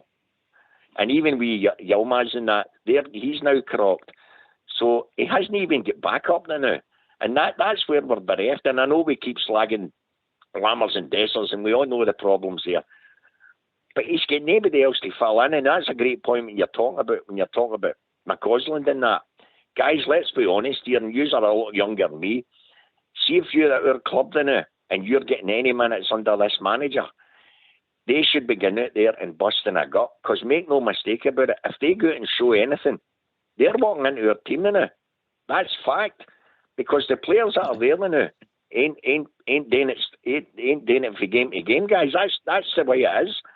So these young guys, I want to see them getting some minutes, and I want to see them grasping their chance, because if they can put on a performance in the minutes that they're getting, I'm telling you, they can be mainstays. Make no mistake about it. Especially now with the injuries and the lack of progression and talent that we have. Some of these young boys, this is their time to shine, without a shadow of a doubt. So I'm glad any minutes that they can get on that park. I just want them to grasp it. Totally agreed, Blue Star. And another guy who asked that question is Bob Jer. Bob Jer's joined us tonight. How are you getting on, Bob Jer? I'm doing all right, boys. Good evening. How are you doing, everyone? All right. Here we go. I'll just say it's basically this. Here we go into another important picture with a rake of injuries. Why is this happening to Rangers all the time? I've just been listening, all over the day. I heard the manager's interview and the morning podcast and said this injuries all the time. And it's been like that for too long. This man says he's going to get to the bottom of it. Well, he's got a hell of a job on his hands. You're right about the young guys. I would start with the boy McCausland tomorrow night. Is the boy Lovelace fit? Does anybody know? Well, as far as we know, Bob Jer, but I don't know. He's not really featured in the squads recently, so he's not featured since the St Mirren. He got taken off against St Mirren. I know. Well, how do they care? What Hawks was saying to me there, you were talking about the team tomorrow night. Well, to me, it would be Butland, Tav, Golson, Big Davis, and is the wee Turk crocked again? Is he injured again? Oh, Christ. Well, Sterling will need to come in there, then. Sterling will need to come in there. I think he's injured and all. He's injured and all. Oh, come on. Really? It's they've not got a left back, Bob Jer. They're injured. And we've not got two main centre halves are injured. Suter and Davis. Bob Jer, I'm going to go to our injury expert, JM. I think you know, mate. You're the man in the know about injuries. Give us the update, mate. I'm not giving you the list of them, but I believe Ridvan's fit. I think we have ourselves a left back, so don't worry about that. Oh. He's not been mentioned, has he? Obviously, I think maybe Raskin's out, isn't he, from the weekend? He's done his ankle in having the shot from the midfield. But I believe, as far as I'm concerned, I'm sure Ridvan's fit and ready to go. Good stuff, Bob. Just that adds to your team, mate. So go and read the rest of your team. You've got Ridvan in your defence. Well, I've got Ridvan in at left back. I think it'll need to be Jack, Lundstrom, and Cantwell. Then I would start with the young boy McCausland, and then I don't know, centre forward. Nah, it's not going to be Dessert, is it? No chance. It's got to be Danilo and Seema. That's my team for tomorrow. It's still a strong squad. Joanna, what's your team lineup for tomorrow? I don't know. It's hard to know who is available. Is Kieran back? I heard him saying that he's back. Is he okay for 90 minutes? I think that's the $1 million question. I think he's just back, so he's got to be in the squad, but I don't know if he'll be a 90-minute player. But if you had your choice, let's say for what we've been saying, Bob Jer's team there is pretty strong as well. It's got to be. You imagine it's got to be the same back five. It's the midfield and to front that you're obviously looking at. So, I think we're going to go with Jack, Cantwell, Lundstrom definitely in the midfield, and then you're going to probably again go with Lammers, Danilo, and Seema up front, and then obviously he'll change it. I think because he's touched on it. Danilo's not got to give you 90 minutes because he'll need to protect him for the weekend as well. Don't you rather have Danilo in the second half than in the first one? Good question. I'll take that to Robert. Robert, what would you prefer, mate? I've went with Danilo to start, mate. I think you'll get maybe 60, 65 minutes out of him, and then he'll bring on Dessers. I think that will obviously add minutes into Danilo's legs. And he's obviously pushing for a start, and if he gets that hour under his belt tomorrow, grabs another a goal or an assist, whatever, he's certainly giving himself a great shout to start the Cup semi-final on the Sunday.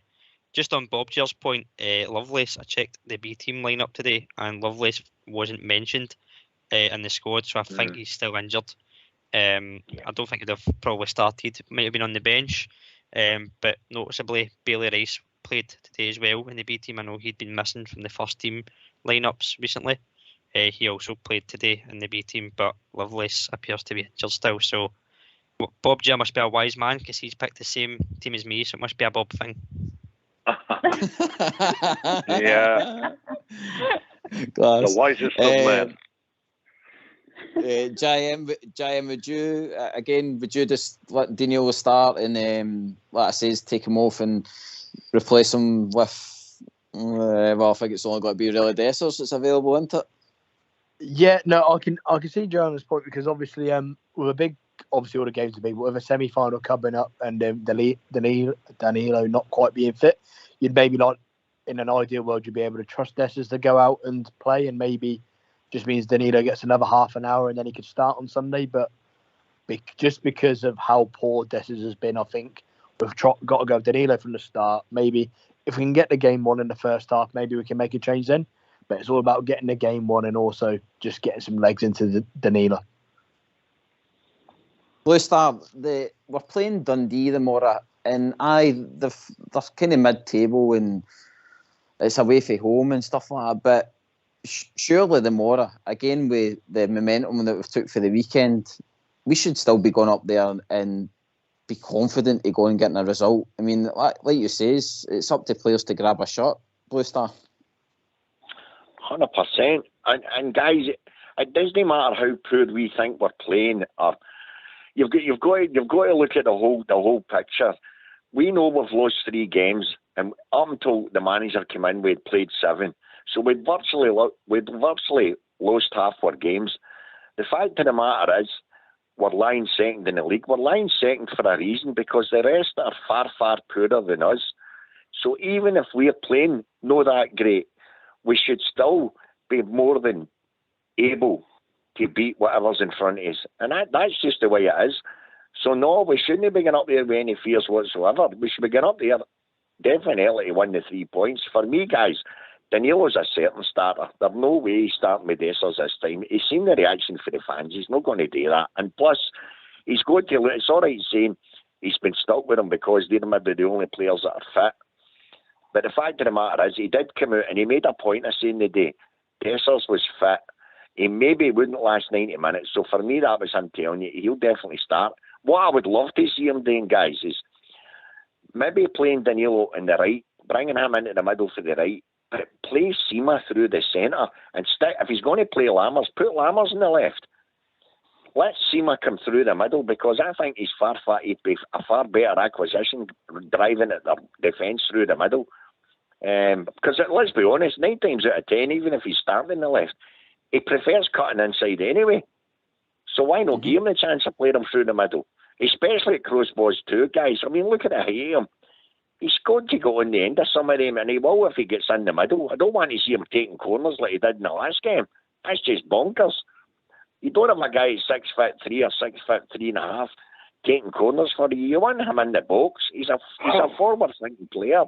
And according to Billy Reid, as I said before, Billy Reid was adamant. He's the guy that brought him to Brighton. He was adamant. He's a number 9. He's a striker, and we haven't played him through the middle. So I'd like to see him getting a chance there. Bob, that's the thing at the weekend, isn't it? Sima, we need to watch we don't burn him out. He's been running up and down that wing. He's been doing defensive duties and everything. And at the weekend there, he wasn't really in the game as much as he's been in the previous games. So tomorrow night we've kind of got to, I would imagine, like Blue Star saying, we've got to kind of manage his minutes and hopefully give him service that he's not having to do as much running. Well, he played through the middle for Slavia Prague, didn't he? If you might cast your mind back, he was a centre forward with Slavia Prague. He's adaptable. The boy's good. By Christ, he's fit. I'll tell you that. But yeah, we could pin our hopes on Sima tomorrow night through the middle. That would probably work. He's got the pace. He's got the power. He's got the height. I like Sima. I think we all do. Whether the club will buy him or no, I don't know. God only knows what Brighton will want for him. It's all about money down there. But yeah, I'm for that, putting Seymour through the middle. That's a really good suggestion. He's a big boy, he's a powerful boy, and he can run, and he can take, and surely, I mean, Dundee, you're talking about middle of the road SPL, one-pace players. I'm no down on him, I'm stating that fact. Just, he could be erased here tomorrow night through the middle. Yes. Jay, Jim, is there any possibility that it could be Cantwell, Sima, Danilo, or it could be Cantwell, Danilo, Sima on the left again, kind of thing? Do you think the manager's got to go with him in the midfield? I think when you're saying about Cantwell, I think if you're trying to basically, if you're trying to figure out a way of getting Dessers and Lammers out of the team, I think you could maybe, if he likes to go for his 4-4-2, depending on who he went with in the centre of the park, you could play still Seamer on the left, maybe Scott Wright, whoever on the right of midfield. I'm not his biggest fan, but with not so many players. I don't think Scott Wright's going to play tomorrow. Sorry. And then he might, well, I kind of hope not, to be honest, Joanna, but I'm just trying to think of ways how you get Dessers and Lammers also out the team. But and then you might see maybe Cantwell play a bit more central, maybe next to Danilo. I'm not saying he'll play as a striker, but more of a sort of number 10. But then that would keep Seamer out on the left. I think you'll see Seamer staying out on the left at the moment just due to lack of wingers that we've got. But I agree, he looks dangerous through the middle when he plays, but I don't think we've got anyone who can really naturally play left side.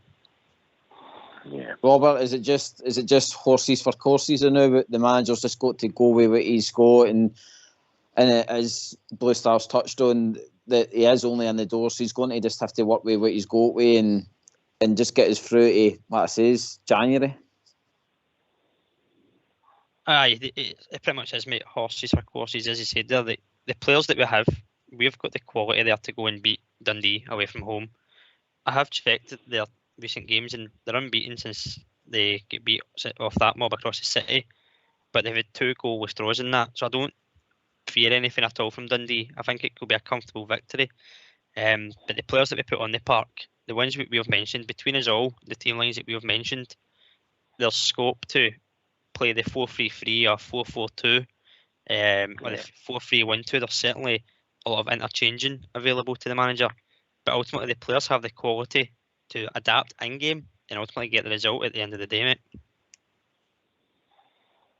Joanna, I don't know if you listened last night, but Southside was touching on Lammers, and I agree to a certain extent that Lammers' technical ability at his feet is good. He's about the only one that I'm probably got to give a bit of slack to, that there's still a small bit of hope there that he can galvanise his Rangers career. And I think tomorrow night, with the way the manager's been going with the injuries and stuff like that, I think it is, we're going to see the usual setup up front where it's going to be Lammers and Danilo and Sima kind of leading that line attack. So have you got hope yourself for Lammers turning it on tomorrow, especially against a team like Dundee? To be honest, I feel more confident now that I called you guys and I hear your opinions and everything. So I feel like it's going to be a good game tomorrow. Hopefully, no Halloween show like Sunday. So in Southside, I don't understand how he likes Lammers more than Dessers, but I guess I don't know. I still think that Dessers is a very aggressive player and nobody likes him. I get it. But, we didn't buy Sima, so we bought Dessers. We gave him a 4-year contract, and now we're just going to go. I mean, these decisions, I always said it since the beginning. So why didn't we buy Sima and then go Dessers on a loan? I don't understand that. And I agree. I also think that Sima should be in the center instead of the wingers thing. Sorry, my words are not the best. My first language is not English. So I don't think Sima is in a winger. I think he's more like a center player, kind of like Canwell. And I heard yesterday how they were saying that he probably was doing too much in the game on Sunday.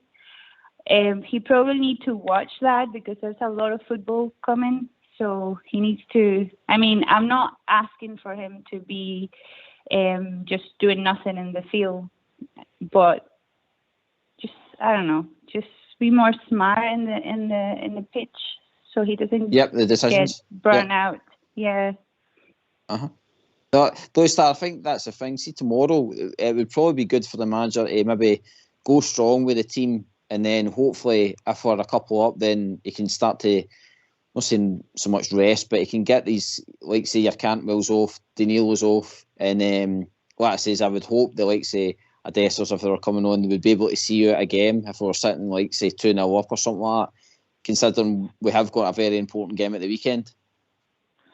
Absolutely, that would be the ideal scenario.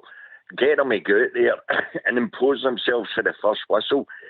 Get and tapping them right away, because we have been, this season especially, we've been notoriously slow starters, apart from that Hibs game. Out with the Hibs game, we've been slow.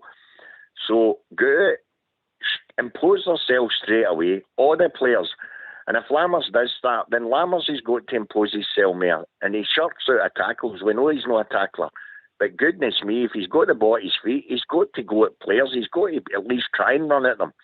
The only way you break down defences, if your two attackers aren't getting great cross balls into themselves, the only way you can break down a defence is your midfield players, the guys in the middle of the park, must take the ball to them and drift by the defenders so that they're creating space in there. And we're not getting enough of that. The only player I see actually attempting to take a player on now is Seema out wide and Cantwell. And it ends up Cantwell's trying to do the job of 3 and 4 players, and he's getting burnt out. So they've got to stay rigid, but they've got to impose themselves for the first whistle. And we all know that, guys. Get the game, get a couple of goals up, and then our manager can get players off and bring some of the boys on. Because I'm convinced, JB, I'm convinced if we McCausland or Bailey Rice or any of the rest of them, if they can get a chance, they can take it. They know that squad's bereft in it because of injuries, etc., etc. Give them a chance, and I'm telling you, I've got every confidence, every faith. 1 or 2 of them will take their chance, but they've got to get chances. And the only way they're going to get on now is if we're going a couple of goals up and the manager can afford to take the so-called established guys off. So impose straight for the first whistle and get a couple of goals up. That's the way they've got to look at it. I agree, Bruce. I think that they've got a manager there that's got a track record of playing youth. I think he even mentioned that, I don't know if it was the weekend presser, that he played a 17-year-old as well at one point in one of his teams. Yeah. So there's hope there again, like I says, for the youth. JM, I think you've got a question, mate. On you go. Yeah, just on Blue Star point there as well about Cantwell's dribbling play is probably the spark, if you like, in Seema as well. Just wondering what all the callers in yourselves thought where ideally we ask where Cantwell's best position would be if you're going to play him somewhere. Because obviously he's playing on the right of that midfield on Sunday. Personally, I don't like him taking out that position. I prefer him in the centre where he can make things happen. I get horses for courses. Just wanted to know everyone else's opinion. If you had a full set team where you'd have Cantwell in that midfield. I'll take it round. Bob, are you first, mate? Cantwell's a workhorse player. He's the matter what position at the front or in the middle that you play him. Cantwell will work his socks off with you. I believe he's better than the number 10. I think we're all agreed there. He's definitely better than the number 10, but he's one shining light that we've got, that he is a workhorse and he can go at people and he can take them on and he can open up spaces for other people. And here's hoping that he does it tomorrow night, and I'm sure he will. Good player, Cantwell. Yeah. Robert, your what does everybody else think? Yep, number 10 for me, mate. Just his technical ability on the ball, the way he can just dance through players, quick, nimble feet, a bit like the old Fox in the background. Again, it's that spark that he can do as a creative player.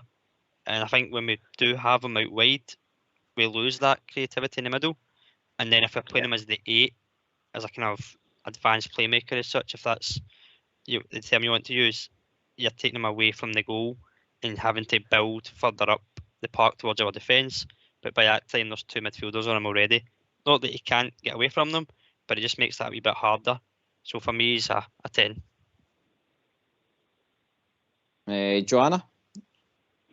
Yeah, I just don't like it when all the players are tackling him. Like on Sunday, it was so hard to watch. Honestly, I was one of the people that I stopped watching. I just started texting and asking if the game was over and stuff like that. I couldn't watch it. But I wish Cantwell to score like 4 goals in the next game. so he can win the game himself.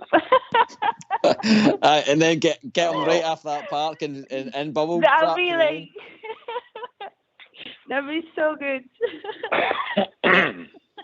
Blue Star, your opinion on Cantwell's position, mate? Aye, Joanna, we love the guy too. Just exactly as the rest of you, JB. He's an advanced midfielder between the midfield and just after the attackers. He commits defenders. That's his best position. Just behind the strikers. That's it. So probably, if possible, in the Lammers position then. Absolutely, and it doesn't matter whether you think Lammers has got the technical ability. He's got decent enough skill. He's too slow, guys. He doesn't commit the defenders the same as what Cantwell does. Cantwell's got a far better engine on him. So for me, it's Cantwell all day long instead of Lammers. There's absolutely no way Lammers is as good as Cantwell. Cantwell's got a great engine on him. He's slighter, I'll give him that, but he's far more effective. He drives forward. He does get back, but as Joanna says, I don't like him back either. I want to see him in the forward line because that's where he's dangerous. Another player that just came into my head there was Cifuentes. I think he was on the bench at the weekend there. Do you think he'll have a say in this midfield tomorrow? Yeah, he was on the bench Sunday there, wasn't he? Again, I think this manager, believe it or not, is going fitness first almost, isn't he? And I just don't think he's gonna. I don't think he's going to be ready to go if he was just on the bench. Maybe similar to Dow. Maybe ideally, if we could get ahead, and then, I mean, I'm assuming Jack and Lundstrom are going to be in there tomorrow, and maybe after an hour we can get the pair of them off and get them ready for Sunday. But I think it's going to be a case again of trying to get the bloke fit, and then a bit like I said with Dow earlier, fresh, clean start and see how he gets on with the new manager and the new system. Because I think it's fair to say it was a little bit underwhelming before he got injured. Robert, you touched on Dow earlier as well. Do you know, for what you've seen him, he is actually quite a technical player. But it's again, he's one of these other players that seems to be that if we can just keep him fit, I think if he's coming back this time, it's clear that the manager is only going to bring him into the squad if he is fit and ready to go. The thing that shone out for me in pre-season, mate, was his work rate off the ball. He closed everything down and he wasn't afraid to receive the ball and to kind of distribute it short or long. It just seemed to be something different that we didn't have in the midfield at the time. Obviously, injuries have hampered him a wee bit. Again, we've seen he can score. The goal against Livingston was an exquisite finish, so he can get forward. I just think he offers something different. I don't think he'll start tomorrow night the same as like Jim said with Cifuentes. I think it's one of those ones where you get the lead and then you can maybe get some fresh legs in the park, some minutes, and these boys returning. And as you said, if he is fit, he will get the minutes as long as he puts the effort in. And we might actually need these players that we're mentioning, the Dowells, the Cifuentes, even the Scott Wrights. We might need them in the coming weeks just with the fixtures coming up and the players who may be carrying some niggles here and there. Blue Star, he's a player that has come for a good grounding with the teams that he's played for previously, Dowell and stuff like that. So he is that kind of bit of quality that we're needing in the squad now. I'm not saying he's a world beater, but like I says, anything to help the task in hand. If you're a player that's played most of your career down south at the higher end of the leagues, then it stands to reason he must have a decent enough engine on him, i.e. same as Cantwell. So, but we've just not seen him, guys, because he'd only just got a couple of bit starts and then he was crocked. It's the exact same as Lawrence. Make no mistake about it. There's not a guy on our show that we've not been desperate to see Lawrence. We know what Lawrence's capabilities are. He ran that Derby team a whole season, and that was why he was captain. He was the engine and the centre of that engine room. So he ran a riot that season, and then we get him for a game and a half, and then he was crocked.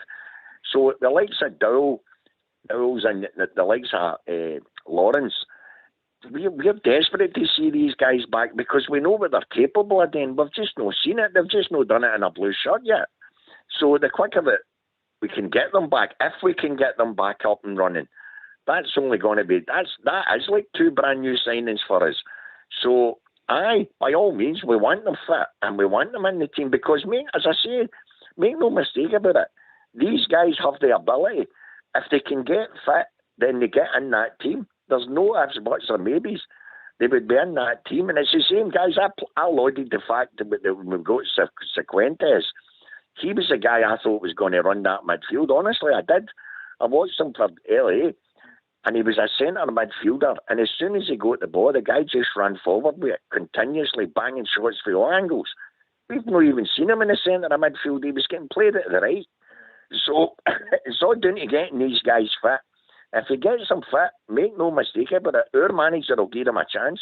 No two ways about it. He's desperate for to get guys fit now because he's as good as telling us. He knows what he's watching, the same as the rest of us.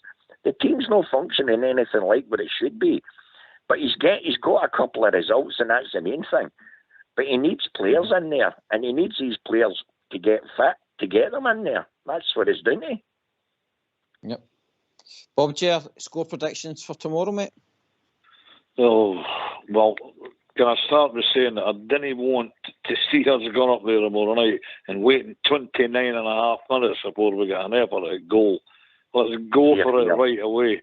I didn't want to go 1-0 down to the slot and having to battle away, watch them roll with the grunt feigning injury for the rest of the game. You know where I'm driving for. But I think it'll be 2-0 Rangers.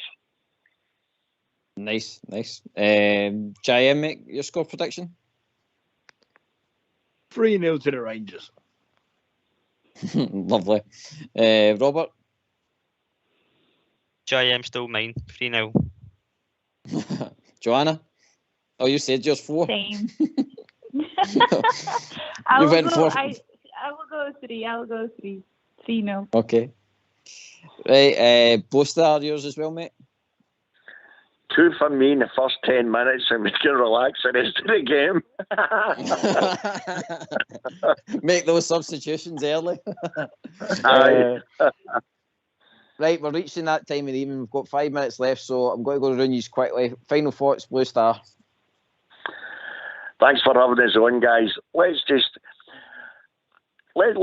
hope for the first whistle. Let's for once see our team playing away from home and on the front foot. Let's see us taking the game to them for the first whistle and getting a 90-minute half-decent performance, and we'll all be happy with the result. Well said. Joanna, final thoughts quickly, please. Just thank you for taking my call, and let's hope for a win tomorrow.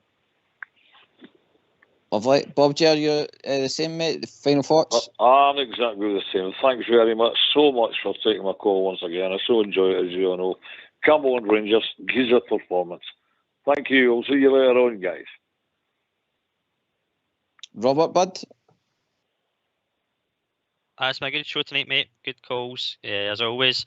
A good night, as always, with yourself and JM. And I'm now away to tuck into these treats that I've got from the friendly neighbours around the street. You'll get a sweetie at anybody's door, eh? JM, mate, your final thoughts, bud. Yep, good show tonight, guys. Enjoyed it. Great to have the callers in again. And looking forward to tomorrow now. Back the team.